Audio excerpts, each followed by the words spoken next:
Alrighty, guys, so we have a lot to break down in this video, which you guys saw in the title. We're going to be going over 5 stock market tips for beginners here in 2023. And honestly, this is not just for beginners, this is for everybody, but especially if you're just starting out and you don't know what you're doing. Because let's be honest, everybody has to start somewhere.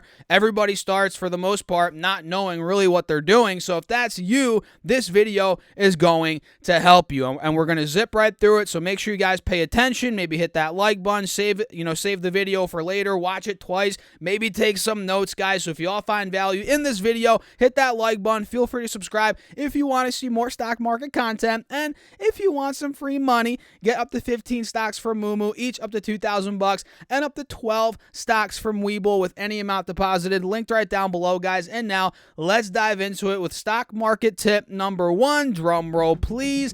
Do not invest in something that you can't explain to a 10-year-old, well, in basic terms, in less than 30 seconds. A lot of people out there, they want to invest in companies that are very complicated, and quite frankly, they don't really know what the heck the company does, or, what the future vision of the company is, and they can't even explain it to a 10-year-old, right? Or some, they can't even explain what the company does in very basic terms. So if you're out there, you're a beginner, maybe you're not a beginner, maybe you've been doing this for a couple years, you're in the stock market for a couple years, whatever. If you can't explain what a stock does that you own, what the company does, you should not be in that company. Because if something goes left in that company, if something goes wrong, maybe the fundamentals slowly start to shift, and you don't really know, or you don't really understand the company, well, how are you going to, how are you going to identify that the company is actually starting to shift, right? That's a problem. If you can't understand something, if you don't understand something,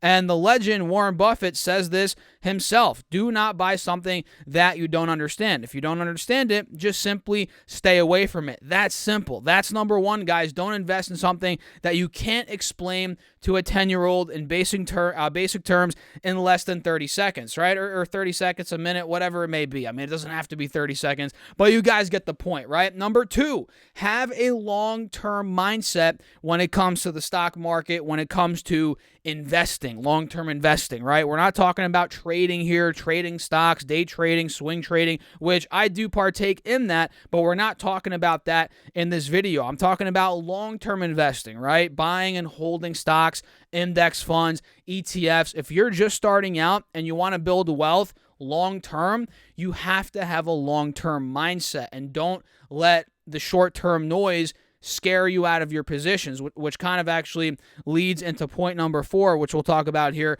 in a couple of minutes. So when you're buying a stock, when you're buying an ETF, let's say the S&P 500, for example, which is a basket of the largest publicly traded companies in the United States, if you have a long-term mentality, well, you're going to be golden. I think there's a stat out there, and I mentioned this before. It was in the book, The Psychology of Money, which I think is right behind me, or maybe it's in the other room. Either way, The Psychology of Money, it talks about how essentially the longer you hold, let's say the S&P 500, the higher chance that you're going to make money, right? The higher the chance is you're going to make money. If you hold the S&P 500 for a day, in the book it was like 50% chance you're going to make money. If you hold it for a year, and don't quote me on this, I forget exactly the numbers, but if you hold it for a year, the chances are higher that you're going to make money. If you hold it for 5 years, even higher, 10 years, even higher. And in 20-year periods, this is for sure a fact right here, guys. In any 20-year period throughout history, the S&P 500, if you held it in any 20-year period, you would have made money. You would have came out on top, which is what we want to, that's the point of investing. We want to make money. We want to come out on top. So having a long-term mentality, buying and holding and continuously doing that over the long term, and I'm not talking about penny stocks or some garbage companies. We're talking about solid blue chip stocks, the S&P 500. If you just do that long term and you hold and you block out the noise, you're most likely going to do very, very well. Now, of course, nothing is 100% guaranteed. Nobody knows what the future holds, but based on a lot of data here from the past 100, 150 years, if you hold for 20 years at least, guys, you are pretty much guaranteed to make money. Tip number 3, stock market tip number 3, pick a strategy and freaking stick to it. Pick a strategy and stick to it. Consistency and discipline is key when it comes to investing. You'd be surprised. A lot of people hop in to investing and they want to start off with penny stocks. Then they dive into options. Then they dive into blue chip stocks. Then they want to buy dividend stocks. And then they want to buy growth stocks. And they keep hopping from strategy to strategy to strategy, stocks, different stock group to different stock group to different stock group. And, well, they don't stick to it, and they're just dabbling, and they lose a little money in options, and they go to penny stocks. They lose even more money. Then maybe they buy some ETFs. Then they don't have the patience to actually hold the ETFs.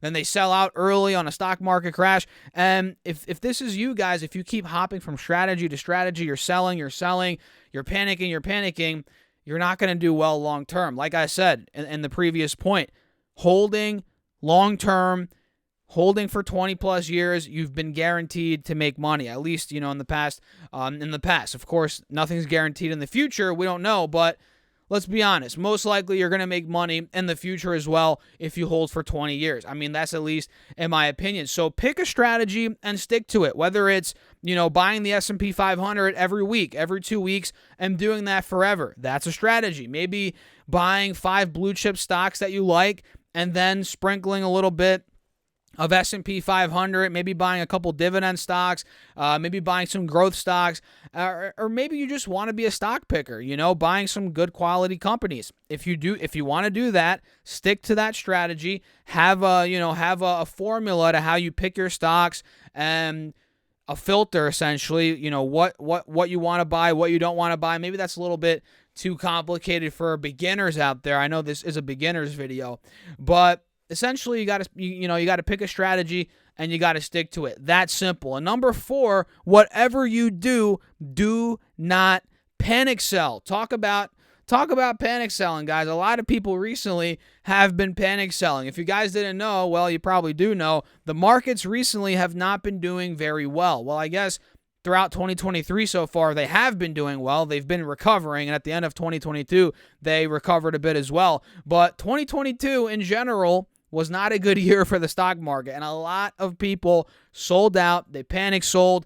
They got out of their portfolios, and this kind of ties into what I just said with the psychology of money, where you have to hold for a long period of time to make money. The longer you hold, the more the odds go up of you making money, right? So don't panic sell, because if you disrupt the process of compound interest by panic selling, you're kind of sabotaging yourself. You're destroying the path of compound interest investing.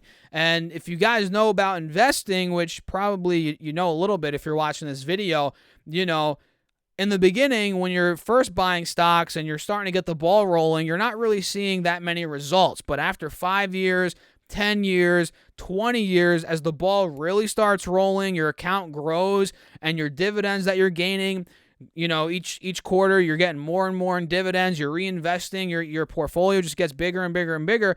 That's compound interest working its magic. And you don't really see that in the first couple years, first 5-10 years even. You don't see it. And it takes a long time for you to actually see it. So you're going to need patience, you're going to need discipline, and you're going to need to block out the noise and not panic sell. Because if you panic sell in a stock market crash, instead of buy and dollar cost average, well, let's be honest, you're screwing yourself over. So that's point number 4. And the last point for the video, guys, and by the way, if you stuck till the end, I appreciate you all. As always, feel free to hit that like button. Let me know that you stuck till the end. And if you haven't gotten your free stocks yet, up to 15 stocks from Moomoo and up to 12 stocks from Webull, all the details are down below. Get your free money, guys. Now, the fifth tip is not to blindly follow super investors, which super investors include, Warren Buffett, Charlie Munger, Ray Dalio, Peter Lynch, anybody that is in the public eye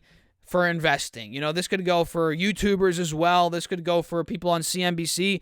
Well, technically, they're not super investors. Super investors are technically Buffett, Munger, Monish Pabrai, Ray Dalio, Peter Lynch.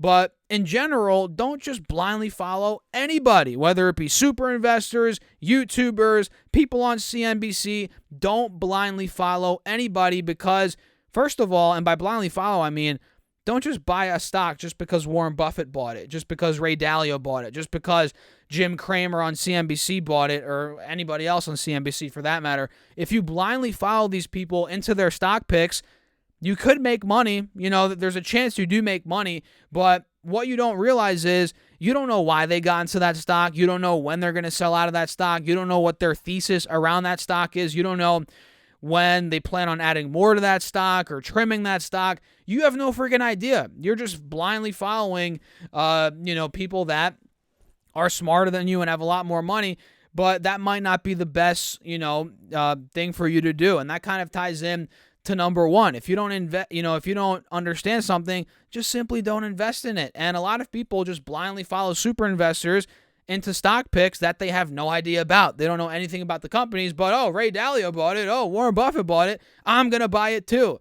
Not a good idea, guys. Not a good idea. So that's pretty much it. Those are the 5 stock market tips for beginners in 2023. And if you have any more to add, drop them in the comments down below. Of course, if you enjoyed the video, hit the like button, subscribe. I'll catch you guys in the next one. Peace out.